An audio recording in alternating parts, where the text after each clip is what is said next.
Hello friends, welcome to my channel. ఈరోజు మనం హైదరాబాద్ డెక్కన్ నాంపల్లి నుంచి షాలిమార్ మధ్య తిరిగే ఈస్ట్ కోస్ట్ ఎక్స్ప్రెస్ గురించి తెలుసుకుందాం. హైదరాబాద్ నుంచి షాలిమార్ మధ్య తిరిగే ఈ ఈస్ట్ కోస్ట్ ఎక్స్ప్రెస్ని మే 16, 1975 సంవత్సరంలో ప్రారంభించారు. హైదరాబాద్ నుంచి షాలిమార్ వెళ్ళేటప్పుడు ఈ ట్రైన్ నెంబర్ వచ్చేసి 18046. ఇది ఒక ఎక్స్ప్రెస్ ట్రైన్. ఈ ట్రైన్ ప్రతిరోజు నడుస్తుంది.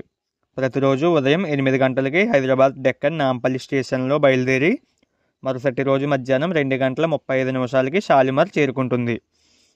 ఈ ట్రైన్ మొత్తం 1585 కిలోమీటర్లు ప్రయాణిస్తుంది. హైదరాబాద్ నుంచి షాలిమార్ వెళ్ళడానికి ఈ ట్రైన్ 30 గంటల 35 నిమిషాల సమయం తీసుకుంటుంది. ఈ ట్రైన్ గంటకి 51 కిలోమీటర్ల వేగంతో ప్రయాణిస్తుంది. ఈ east Coast express Telangana, Andhra Pradesh, Odisha, west Bengal రాష్ట్రాలలో ప్రయాణిస్తుంది. ఇక ఈ ట్రైన్ ఆగే స్టాప్ల వివరాల్లోకి వెళితే హైదరాబాద్ నుంచి షాలిమార్ మధ్యలో మొత్తం 53 స్టేషన్స్లో ఆగుతుంది.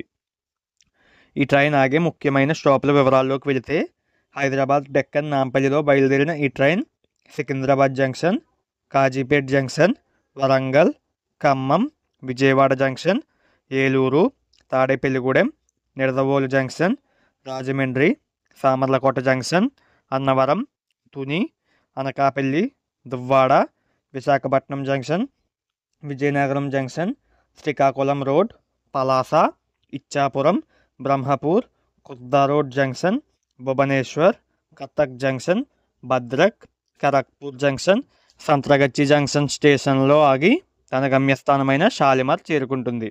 ఈ ట్రైన్ కేవలం ఈ స్టాప్లలో మాత్రమే కాకుండా ఇంకా చాలా స్టేషన్లలో ఆగుతుంది. సో అది గైస్ వీడియో. ఈ వీడియోలో చెప్పిన ఇన్ఫర్మేషన్ కనుక మీకు ఉపయోగపడితే ఈ వీడియోని లైక్ చేసి మన ఛానల్ని సబ్స్క్రైబ్ చేసుకోండి. Thanks for watching.